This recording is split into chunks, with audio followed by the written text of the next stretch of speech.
नमस्कार साथियों, अस्सलाम वालेकुम। आप सभी लोगों का हमारे online YouTube channel UP Urdu GS academy पर बहुत बहुत स्वागत है।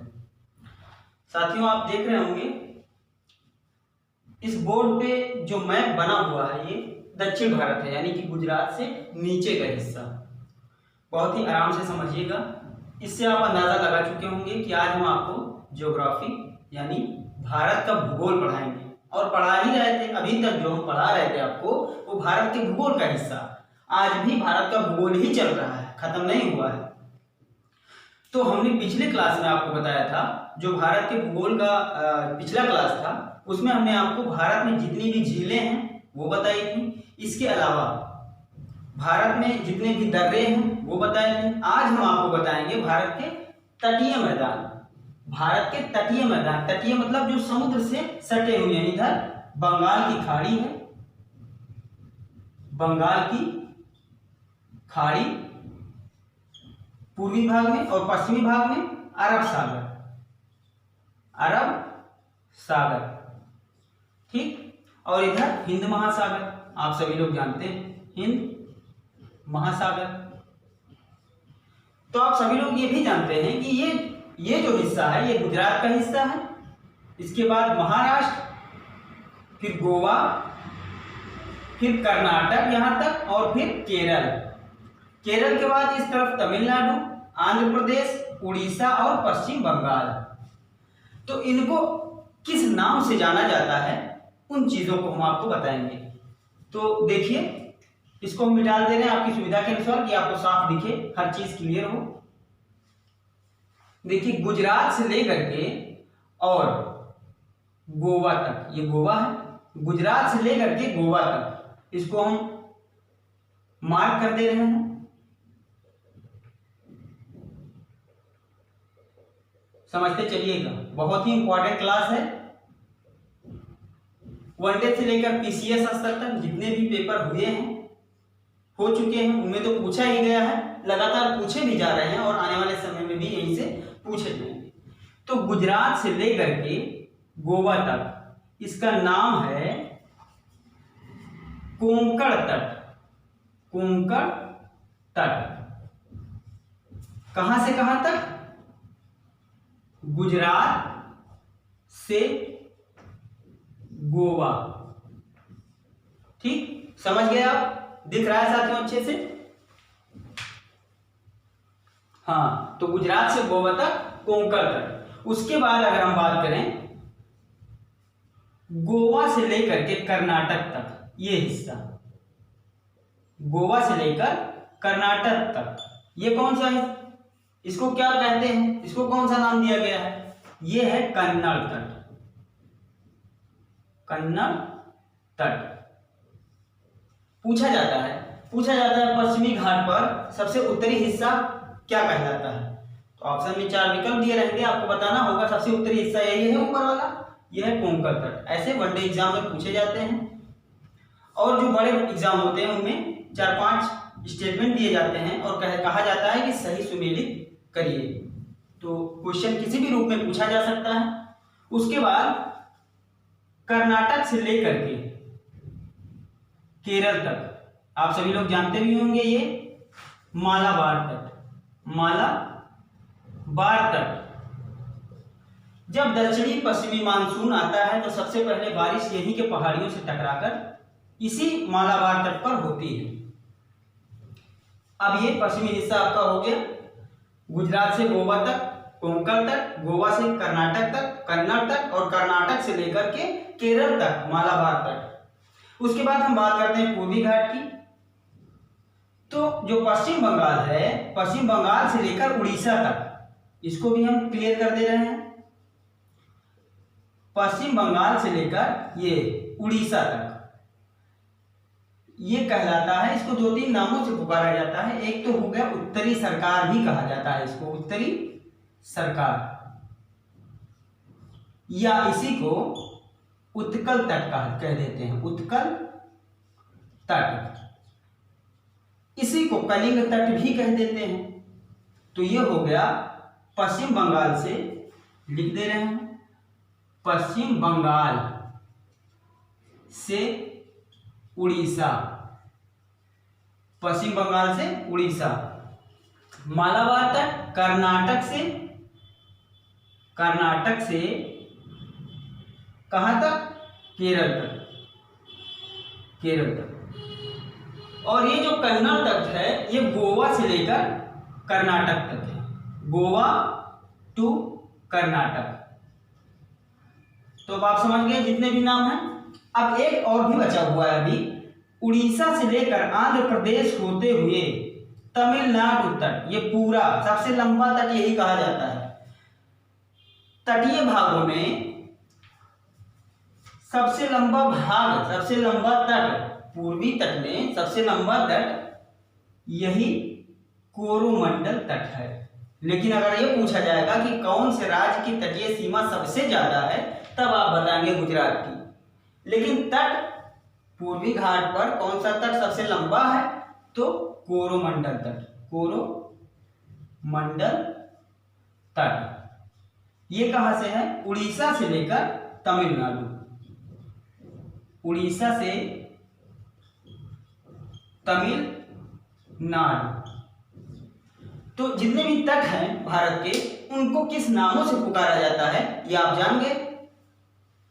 फिर से एक बार रिकॉल करते हैं। गुजरात से लेकर के गोवा तक कोंकण तट, गोवा से लेकर कर्नाटक तक कन्नड़ तट, कर्नाटक से लेकर केरल तक मालाबार तट, और केरल से लेकर के उड़ीसा तक, आंध्र प्रदेश भी शामिल है इसमें, ये सबसे लंबा तट है कोरोमंडल तट। लेकिन अगर ये कभी पूछ लिया जाए कि किस राज्य की तटीय सीमा सबसे अधिक है, तब आप कहेंगे गुजरात की। तो ये हो गया उत्तरी सरकार या उत्कल तट, आप जान पश्चिम बंगाल से उड़ीसा तक। अब हम आपको बताएंगे, पूछ लिया जाए, कभी कभी क्वेश्चन में पूछ लिया जाता है कि पश्चिमी तट पर ये जो पश्चिमी घाट है, सबसे ऊंची चोटी कौन सी है? पश्चिमी घाट की सबसे ऊंची चोटी कौन सी है?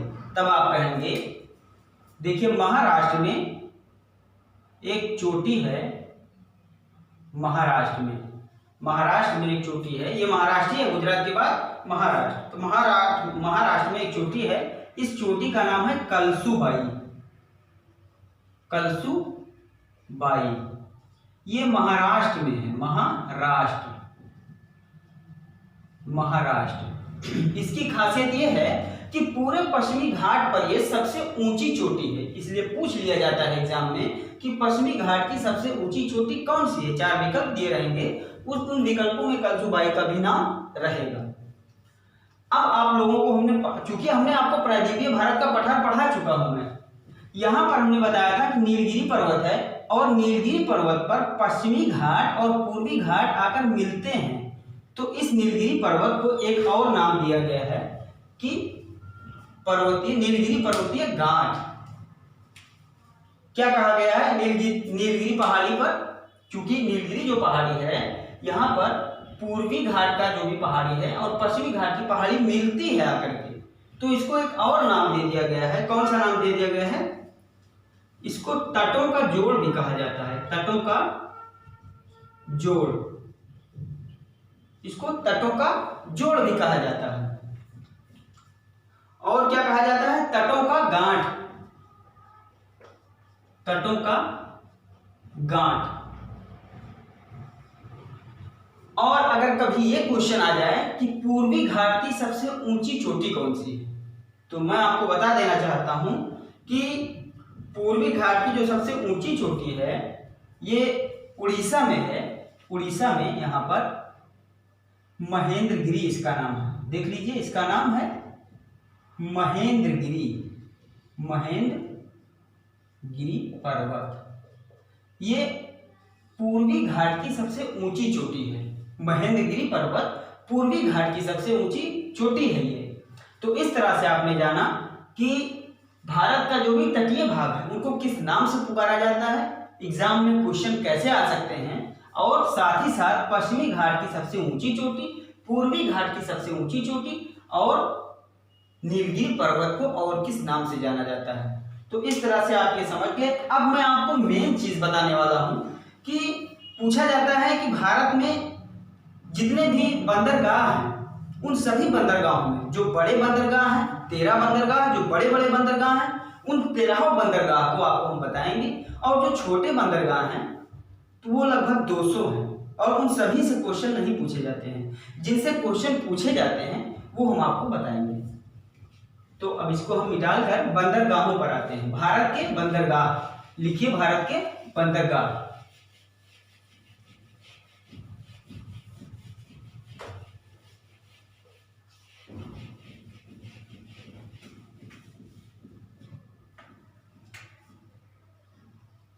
भारत के बंदरगाह, बंदरगाह भी वही होते हैं जहां पर तट होता है, इसलिए फिर हम भारत का गुजरात के बाद वाला देखिए कहां कहां बंदरगाह हैं। ये चीज मैं आपको समझाऊंगा, बताऊंगा। तो लिख लीजिए भारत के बंदरगाह। तो भारत के बंदरगाहों में देखिए, सबसे पहले गुजरात में है कांडला बंदरगाह। गुजरात में कांडला बंदरगाह कहाँ है? ये गुजरात में है।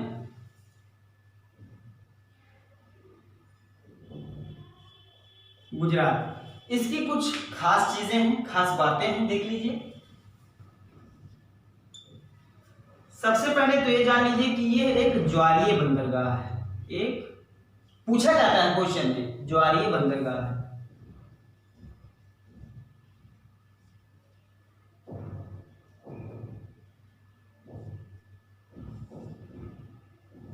इसकी विशेषता में पहला पॉइंट है कि ये एक ज्वारीय बंदरगाह है। फिर अगला पॉइंट है, ज्वारीय बंदरगाह होने के साथ साथ ये है, इसकी स्थिति कहां पे है? ये इसकी स्थिति है कच्छ की खाड़ी में है। कहां? कच्छ की खाड़ी में। जितने भी बड़े बंदरगाह हैं, 13 माने जाते हैं बड़े बंदरगाह, उन 13 बंदरगाहों के बारे में आपको हम आज बताएंगे। तो यह एक ज्वारीय बंदरगाह है, साथ ही साथ कच्छ की खाड़ी में है। और इस बंदरगाह से क्या आयात और क्या निर्यात होता है? तो देखिए, निकटवर्ती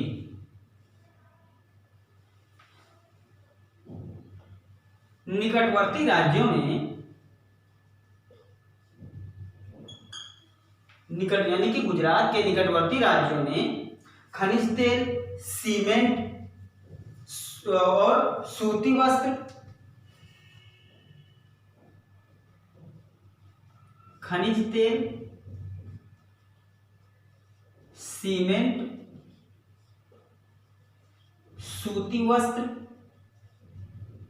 देखते रहिए और जरूरत जहां पर आपको लगे आप नोट भी करिए, इसीलिए मैं बाकायदा हर पॉइंट को आपको बता रहा हूं।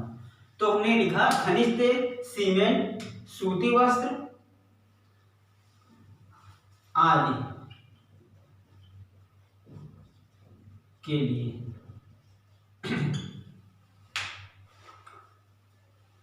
ज्यादातर सूती वस्त्र और कपास, ज्यादातर सूती वस्त्र और कपास के लिए है। ये लिख लीजिए, ज्यादातर सूती वस्त्र और कपास। तो ये था कांडला बंदरगाह जो गुजरात में है, बड़ा बंदरगाह माना जाता है। यह एक ज्वारीय बंदरगाह है और कहां पर है? कच्छ की खाड़ी में है। खनिज तेल, सूती वस्त्र, रसायन, ये सब यहां से आयात निर्यात किए जाते हैं। ठीक, ज्यादातर सूती वस्त्र और कपास के लिए। तो ये हो गया कांडला बंदरगाह के बारे में। अब आगे चलते हैं। महाराष्ट्र में आप देखेंगे 2 बंदरगाह हैं। तो पहला है मुंबई बंदरगाह। बताते हैं महाराष्ट्र की बात अगर हम करें, महाराष्ट्र की बात, ये है महाराष्ट्र। ठीक, महाराष्ट्र में 2 बंदरगाह हैं। पहला है मुंबई बंदरगाह और दूसरा है नावा शेवा बंदरगाह। तो नावा शेवा का प्राचीन नाम, जो इसका पुराना नाम था, वो पंडित जवाहरलाल नेहरू के नाम से था, लेकिन अब इसका नाम चेंज कर दिया गया है। इसका नाम चेंज कर दिया गया है, ये नावा शेवा बंदरगाह हो गया और ये मुंबई बंदरगाह है। सबसे व्यस्ततम सॉरी साथियों, जो सबसे व्यस्ततम बंदरगाह है यही है। कौन? मुंबई का बंदरगाह सबसे व्यस्ततम बंदरगाह। क्योंकि इस पे दबाव बहुत ज्यादा है था, अब तो ये नावा शेवा इसीलिए बनाया गया है कि इस मुंबई बंदरगाह के दबाव को, बोझ को थोड़ा कम किया जा सके। इसीलिए इन दोनों को साथ में नाम लिया जाता है, इन दोनों का, मुंबई बंदरगाह, नावा शेवा बंदरगाह। ये दोनों महाराष्ट्र में हैं, बड़े बंदरगाह माने जाते हैं, मुंबई बंदरगाह और नावा शेवा बंदरगाह। तो अब मुंबई बंदरगाह जो है, इसकी कुछ विशेषताएं लिख लीजिए। देखिए, प्राकृतिक बंदरगाह है ये कैसा बंदरगाह है? प्राकृतिक बंदरगाह। मुंबई बंदरगाह की बात हो रही है, ये देखिए, पहला पॉइंट है कि ये प्राकृतिक बंदरगाह है। दूसरा पॉइंट अगर हम बात करें कि भारत का प्रवेश द्वार कहते हैं इसको क्या कहते हैं? भारत का प्रवेश द्वार, इसको भारत का प्रवेश द्वार कहते हैं। तीसरे पॉइंट में अगर हम बात करें, यह एक विस्तृत बंदरगाह है, एक विस्तृत मतलब बड़ा, विस्तृत बंदरगाह है। यह एक विस्तृत बंदरगाह है। इसकी क्षमता 200 टन से अधिक है। कितनी है? 200 टन से अधिक है इसकी क्षमता।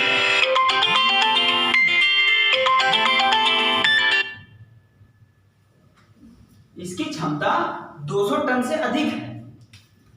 तो ये विशेषता हो गई मुंबई बंदरगाह की। और एक और विशेषता हमने अभी कहा आपको कि सबसे व्यस्ततम बंदरगाह, ये मुंबई बंदरगाह जो है सबसे व्यस्ततम बंदरगाह है। अब नावा शेवा की अगर हम बात करें इसकी, यहां देखिए पहला पॉइंट इसमें है, इसका पुराना नाम क्या है? जवाहरलाल नेहरू। जवाहरलाल नेहरू पुराना नाम इसका क्या है? जवाहरलाल नेहरू। अब इसको नावा शेवा बंदरगाह कर दिया गया है। ठीक,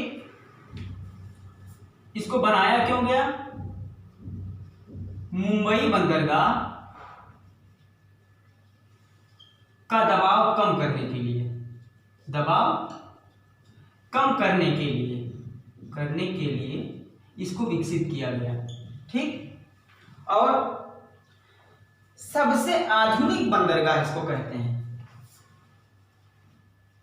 सबसे आधुनिक है, ये सबसे आधुनिक बंदरगाह है। तो मुंबई बंदरगाह की विशेषता ये हो गई, नावा शेवा बंदरगाह की विशेषता ये हो गई। 3 हो गए, कांडला, मुंबई और नावा शेवा। अब आगे चलते हैं।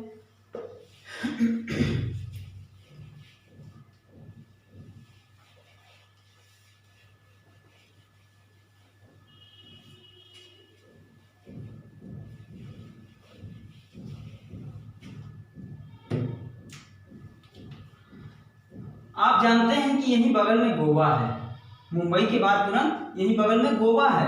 गोवा में एक बंदरगाह है, उसका नाम है मुर्मुगांव बंदरगाह। अलग अलग नाम से मर्मगांव भी लिखा जाता है कहीं कहीं।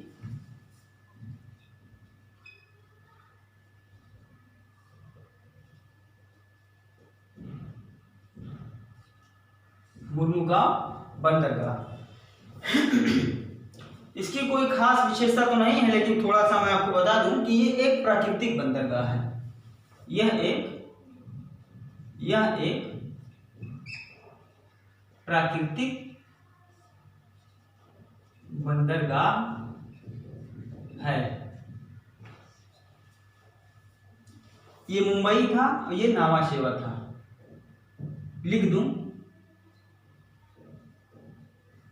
मुंबई बंदरगाह और ये है नावा शेवा। 1 2 3 4 हो गए। उसके बाद अगर देखा जाए तो फिर है न्यू मंगलोर। एक है न्यू मंगलोर बंदरगाह। ये कहाँ है? कर्नाटक में है। कर्नाटक में एक बंदरगाह है, उसका नाम है, यही नीचे हम लिख दे रहे हैं, न्यू मंगलोर बंदरगाह। पूछा जाता है भाई कि ये फलाना बंदरगाह किस प्रदेश में है, तो आपको बताना पड़ता है। तो न्यू मंगलोर बंदरगाह ये कहाँ है? कर्नाटक में है। ये मुर्मुगांव कहाँ था? ये गोवा में था।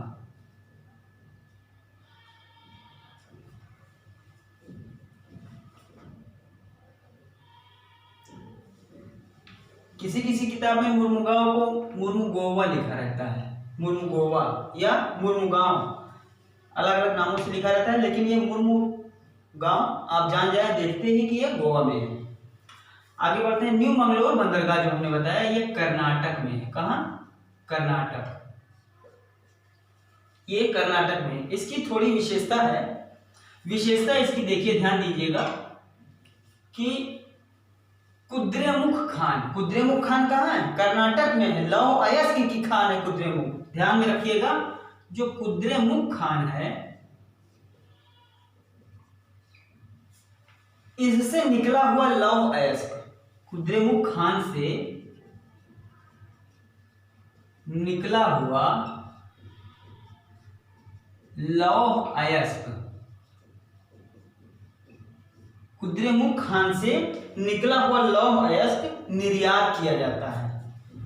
निर्यात किस बंदरगाह से? न्यू मंगलोर बंदरगाह से कुद्रेमुख खान से। चूंकि ये भी कर्नाटक में है और कुद्रेमुख खान भी कर्नाटक में है, तो कुद्रेमुख खान से निकला हुआ लौह अयस्क निर्यात किया जाता है। निर्यात किया जाता है, इसका ये विशेषता इसकी हो गई।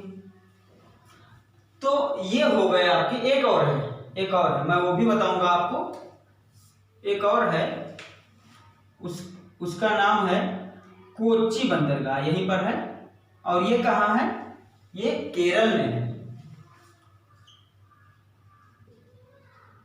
कोच्चि बंदरगाह कहाँ पर है? ये केरल में है। केरल, ये केरल में है। कोच्चि बंदरगाह केरल में है। ठीक। इसकी थोड़ी सी खासियत ये है कि जैसे हमने कहा कि जो न्यू मंगलोर बंदरगाह है, न्यू मंगलोर, उससे कुद्रेमुख से निकला हुआ लौह अयस्क निर्यात किया जाता है। वहीं पर ठीक उसी तरह जो कोच्चि बंदरगाह है, ये किसके लिए है? चाय, कॉफी, मसाला, इन सबको निर्यात किया जाता है। तो पूछ लेता है क्वेश्चन में कि चाय, कॉफी और मसाला निर्यात करने के लिए कौन सा बंदरगाह उपयोग में लाया जाता है? तो आप कहेंगे कोच्चि बंदरगाह, जो केरल में है। चाय, कॉफी, मसाला निर्यात। तो आपके जो पश्चिमी घाट के जो बड़े बंदरगाह थे, जैसे कांडला हो गया, मुंबई हो गया, नावाशेवा हो गया, मुर्मुगोवा हो गया, और न्यू मंगलोर हो गया, और कोच्चि हो गया। तो 1 2 3 4 5 6, ये जो आपके पश्चिमी घाट पर 6 बंदरगाह थे, वो हमने आपको बताया। अब देखते हैं पूर्वी घाट पर कौन कौन से बंदरगाह हैं।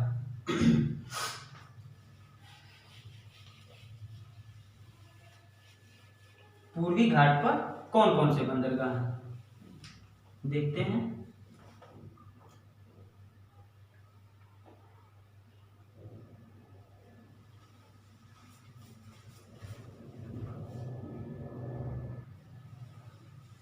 तो देखते रहिए पूर्वी घाट पर। यहां पश्चिम बंगाल है। ये पश्चिम बंगाल में जो हुगली नदी है, हुगली नदी यहां अपना मुहाना बनाती है। तो हुगली नदी के बिल्कुल तट पर, हुगली नदी के बिल्कुल तट पर कोलकाता बंदरगाह है। कोलकाता बंदरगाह, इसकी क्या विशेषता है? कोलकाता बंदरगाह, ये पश्चिम बंगाल में है, लिख लीजिएगा, पश्चिम बंगाल। पश्चिम बंगाल में कोलकाता बंदरगाह है, हुगली नदी के तट पर।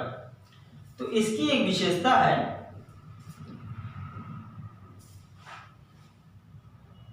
यह एक कृत्रिम बंदरगाह है। कृत्रिम बंदरगाह है। यह एक कृत्रिम बंदरगाह है और यह बंदरगाह दूसरा सबसे बड़ा बंदरगाह है। पहला कौन सा था? मुंबई वाला। और दूसरा कृत्रिम, पहला जो है पश्चिमी घाट पर था और दूसरा पूर्वी घाट पर। पूर्वी घाट का सबसे बड़ा बंदरगाह है और ये पूर्वी और पश्चिमी घाट दोनों मिलाकर के सबसे बड़ा बंदरगाह मुंबई बंदरगाह। तो जो कोलकाता बंदरगाह है वो पश्चिम बंगाल में है और यह एक कृत्रिम बंदरगाह है और दूसरा सबसे बड़ा है। दूसरा सबसे बड़ा बंदरगाह है। इसके जस्ट दक्षिण में यहां पर जिस तरह से आपने देखा कि मुंबई बंदरगाह का दबाव कम करने के लिए नावा शेवा बंदरगाह का विकास किया गया कृत्रिम रूप से, उसी तरह से कोलकाता बंदरगाह का दबाव कम करने के लिए हल्दिया बंदरगाह का विकास किया गया। तो इसके ठीक दक्षिण में हल्दिया बंदरगाह है।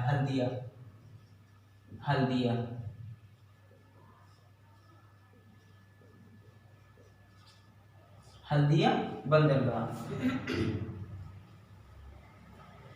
कहां? हुगली नदी के तट पर। यह भी हुगली नदी के तट पर ही है। हुगली नदी के तट पर।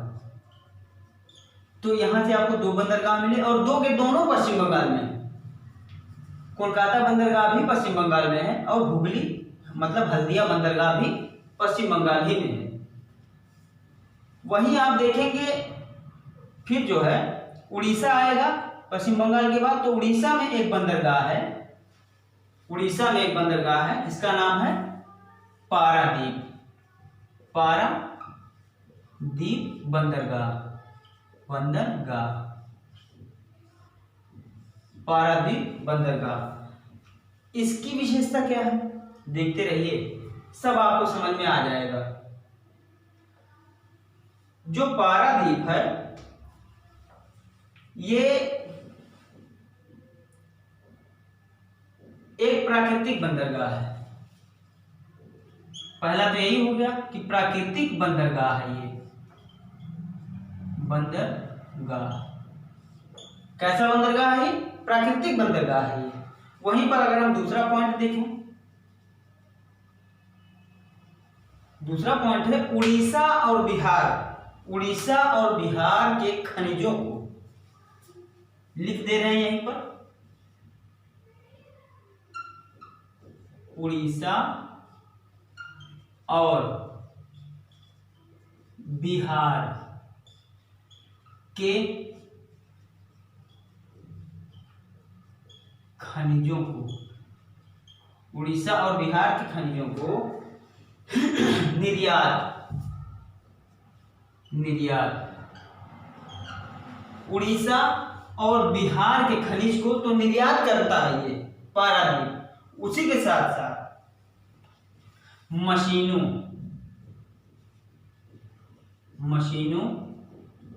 उर्वरक, गंधक, मशीनों, उर्वरक और गंधक तथा इंजीनियरिंग के सामानों का ये आयात करता है। आयात पूछ लेता है, क्वेश्चन में पूछा जा सकता है कि जो पारादीप है ये उड़ीसा में है। सबसे पहला क्वेश्चन तो यही हो गया कि ये उड़ीसा में है पारादीप बंदरगाह। ये इसका काम क्या है? इसका काम है उड़ीसा और बिहार के जो खनिज हैं उनको निर्यात करता है और साथ ही साथ मशीन, उर्वरक, इंजीनियरिंग के सारे सामान और गंधक को आयात करता है। समझ गए? ये पारादीप था, ये उड़ीसा में है। अब आंध्र प्रदेश में भी एक बंदरगाह है। आंध्र प्रदेश में बहुत ही मशहूर बंदरगाह है विशाखापत्तनम।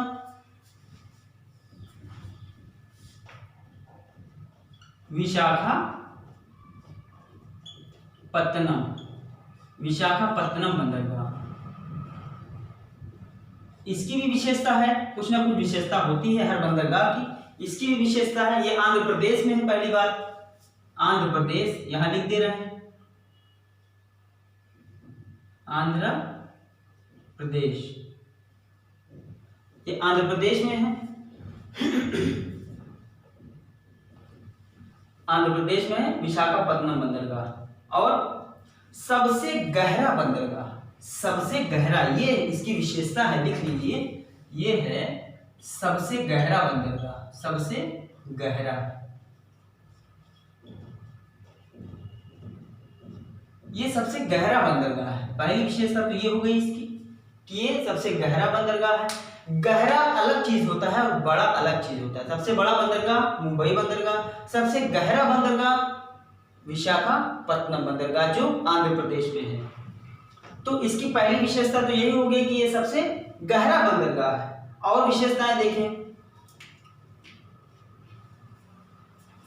तथा प्राकृतिक भी है, प्राकृतिक, प्राकृतिक, कृत्रिम नहीं है, ये प्राकृतिक है। फिर देखते हैं, यहां पर जहाजों का निर्माण होता है, जहाजों का निर्माण होता है।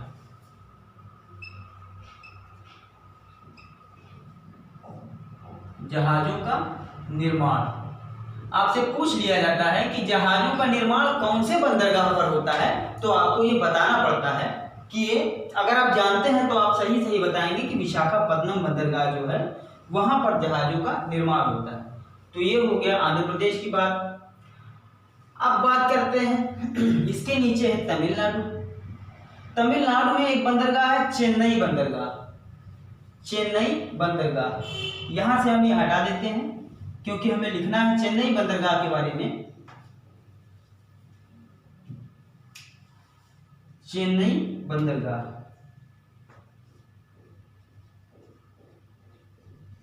चेन्नई बंदरगाह। तो इसकी भी विशेषताएं हैं, थोड़ी विशेषता इसकी भी देख लीजिए। जो चेन्नई बंदरगाह है वो एक कृत्रिम बंदरगाह है, इसको बनाया गया है। कृत्रिम बंदरगाह, कृत्रिम बंदरगाह मतलब बनाया गया है, और प्राकृतिक बंदरगाह मतलब पहले से ये कुदरती बना हुआ है। कृत्रिम मतलब उसको बनाते हैं, सजाते हैं, उसको अपने ढंग से करते हैं। चेन्नई बंदरगाह ये कृत्रिम बंदरगाह है। ये एक कृत्रिम बंदरगाह, पहली विशेषता तो यही हो गई इसकी।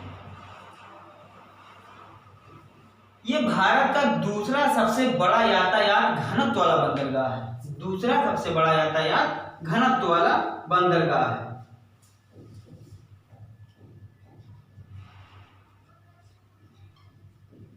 भारत का दूसरा सबसे बड़ा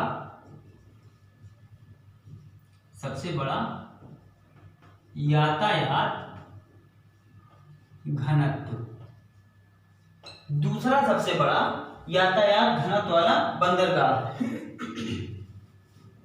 सबसे पुराना भी है ये, तीसरी विशेषता में लिख लीजिए कि सबसे पुराना बंदरगाह है ये, ठीक है। तो इस तरह से आपने देखा पूर्वी घाट पर जितने भी बंदरगाह थे। इधर कितना देखा था, 1 2 3 4 5 6 7 8 9 10 11 आपने देख लिया। एक और है इसी पूर्वी घाट पर, उसके अलावा फिर तमिलनाडु में है पोर्ट ब्लेयर। बताते हैं आपको, इसको मिटाल करके हम आपको बताते हैं। तो यहां पर थोड़ा जगह हो गया। जो चेन्नई बंदरगाह है उसके जस्ट नीचे दक्षिण में एक है एन्नौर, एन्नौर बंदरगाह। ये बंदरगाह ठीक उसी तरह से है जिस तरह मुंबई बंदरगाह के लिए नावा शेवा बनाया गया था, ठीक। और साथ ही साथ यहां पर आपने देखा था पश्चिम बंगाल में इसकी सहायता के लिए एक और बंदरगाह हुगली नदी पर के तट पर बनाया गया। जिस तरह से मुंबई बंदरगाह के लिए दबाव कम करने के लिए नावा शेवा बनाया गया, उसी तरह से चेन्नई बंदरगाह का दबाव कम करने के लिए एन्नौर बंदरगाह का विकास किया गया। तो एन्नौर बंदरगाह का विकास किया गया। तो ये हो गया। तो 1 2 3 4 5 6 हो गए पूर्वी घाट पर और 6 हो गए पश्चिमी घाट पर। 12 हो गए। हमने कहा था बड़े बंदरगाह 13 है, तो एक बंदरगाह आपको और बताना है, वो कहाँ है, वो तमिल वहाँ अंडमान निकोबार द्वीप समूह में है, पोर्ट ब्लेयर।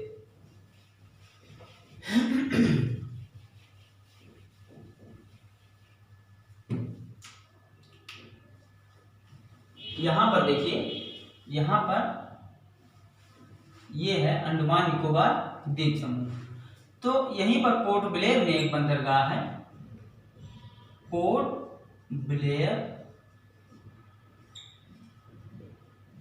बंदरगाह। ये पोर्ट ब्लेयर बंदरगाह हो गया।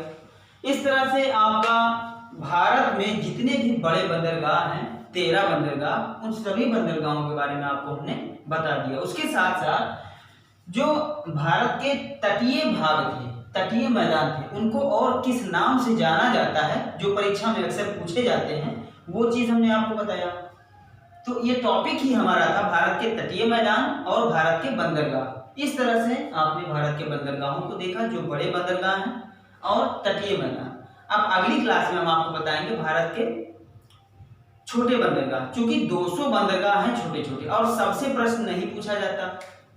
गुजरात में 5 बंदरगाह हैं छोटे छोटे, उनसे प्रश्न पूछा जाता है, वो हम अगले क्लास में बताएंगे। इसी तरह महाराष्ट्र में भी 4-5 हैं, पश्चिमी तटीय भाग में फिर 2-3 हैं, और नीचे आएंगे आप कर्नाटक और केरल तक हैं 2-3।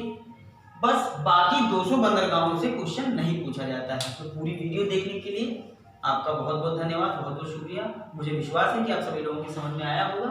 साथियों, एक बंदरगाह जो छूटा जा रहा था, क्योंकि ये जो हमने बताया आपको एन्नौर बंदरगाह, ये एक छोटा बंदरगाह है, ये बड़े बंदरगाहों में नहीं आता है। एक यहाँ छूटा जा रहा था तूतीकोरिन बंदरगाह, तूतीकोरिन बंदरगाह ये तमिलनाडु में ही है, तमिलनाडु, तूतीकोरिन बंदरगाह। इसकी विशेषता ये है कि यहाँ पर विशेषता हम लिख दे रहे हैं, तूतीकोरिन बंदरगाह की विशेषता यहाँ पर लिखेंगे। एक ही विशेषता है इसकी, यहाँ से नमक मछली सीमेंट, यहाँ से नमक मछली सीमेंट, नमक मछली सीमेंट और लिग्नाइट, लिग्नाइट कोयला है, लिग्नाइट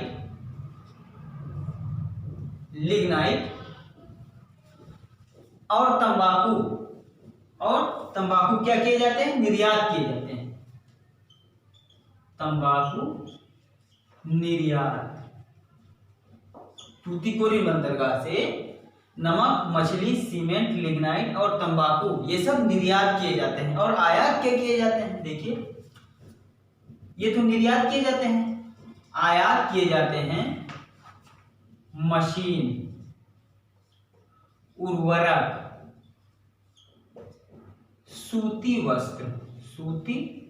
वस्त्र आदि आयात। तो ये 12वां बंदरगाह था। ये जो एन्नौर बंदरगाह ये छोटे बंदरगाहों में आता है, इसको 12वां नहीं कहेंगे। 12वां तो यही था, 12वां तो यही था जो तमिलनाडु में था। 13वां बंदरगाह ये तूतीकोरिन है। ठीक है साथियों, तो इस तरह से आपका 13 जो बड़ा बंदरगाह था, 13 बड़े बंदरगाह जो थे आपके, ये चेन्नई बंदरगाह 12वां था और ये तूतीकोरिन ये 13वां। इस तरह से आपके 13 जो बड़े बंदरगाह थे वो पूरे हो गए। तो पूरा वीडियो आपने देखा होगा, साथ ही साथ नोट्स भी बनाया होगा। इत्मीनान से वीडियो देखिएगा, 1 बार 2 बार 3 बार देखिएगा, और साथ ही साथ साथियों हमारे इस चैनल को शेयर करिए। जो नए हैं भाई बहन, जिन्होंने अभी तक सब्सक्राइब नहीं किया है, वो हमारे चैनल को सब्सक्राइब कर लेंगे, साथ ही साथ अपने दोस्तों में शेयर करेंगे, जिससे हमारा चैनल और दूर दूर तक फैले और सभी भाई बहन पढ़ने को पाएं। तो बहुत बहुत धन्यवाद, बहुत बहुत शुक्रिया।